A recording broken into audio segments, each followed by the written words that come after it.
When my son turned 18, he decided to purchase his first motorbike. He opted for a gorgeous Hyosung 650.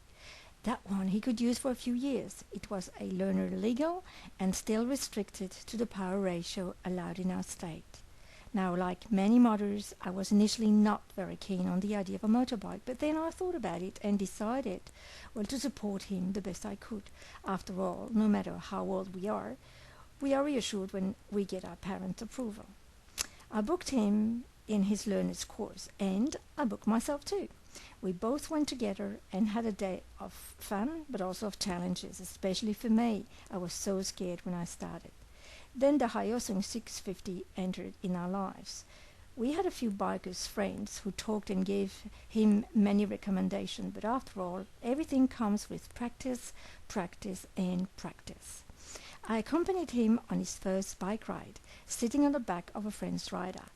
I was moving a lot, looking in the revision mirrors if he was okay, following well, but I felt more reassured when he was in front of us. So we left that day around noon, going for a lovely ride to Cotter Dam in Canberra's area. There we stopped and our friend commented on Alexis' progress. Time to go home? Oh, not really. Let's go further. So the tracking station near Tidbindilla was a great place to stop for a cuppa and a picture. Then, still not tired, we ended up to the Parliament House and finally in Ginninderra village, right on the north side of Canberra, in a nice pub where we all crashed and had a lovely lemon lime and bitters. What an adventure. We came back home that day at 7 p.m, tired and hungry, but with a smile on our faces. We did the ride on a Sunday, away from traffic and on a beautiful sunny day. We all had our safety gear on, and that was essential. He passed his P 3 months after his L course and succeeded first go. Well, I had to do mine too. Oops, I went on the safe side and chose to book myself into a half-day course in order to get it. It would have been silly if I wouldn't get it, hey? Now, 6 weeks later and 1,500 kilometers later, it was time to move interstate for him to go to uni in Brisbane. Was all going to be all right? He wanted to go and ride his bike up there. I was following him in a tandem with our car and our belongings. Unfortunately, grey sky and rain in the morning. Rain, rain, rain, from Canberra till Sydney.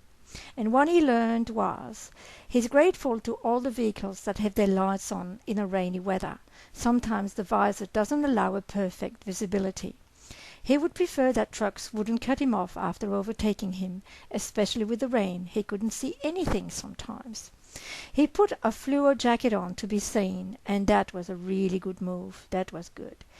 We had a good laugh when we stopped at a petrol station to dry some of his clothes off. The dry was so slow. We will invest in some wet weather gear, that's for sure. We stopped a couple of hours in Sydney to say hi to a couple of his friends, then Newcastle for a good night's sleep in a comfortable bed. The next morning we were lucky. The sky was blue and the weather was great, and off we went and stopped a bit further for breakfast. Food and hydration are essential in a long trip. Stopped in Frederickstown for the best Australian pie, then in Maxville for a rest and chat with a friend there too. Then a little later, another rest on the grass with a beautiful Life Energy water. That's Alexis' favourite drink. We reached our destination that night and felt so good that everything went well. I could then relax and breathe again. Support your teenagers the best you can. Listen to their wishes and help them to become conscious riders, able to foresee traffic hazards. Keep common sense and positive thoughts always.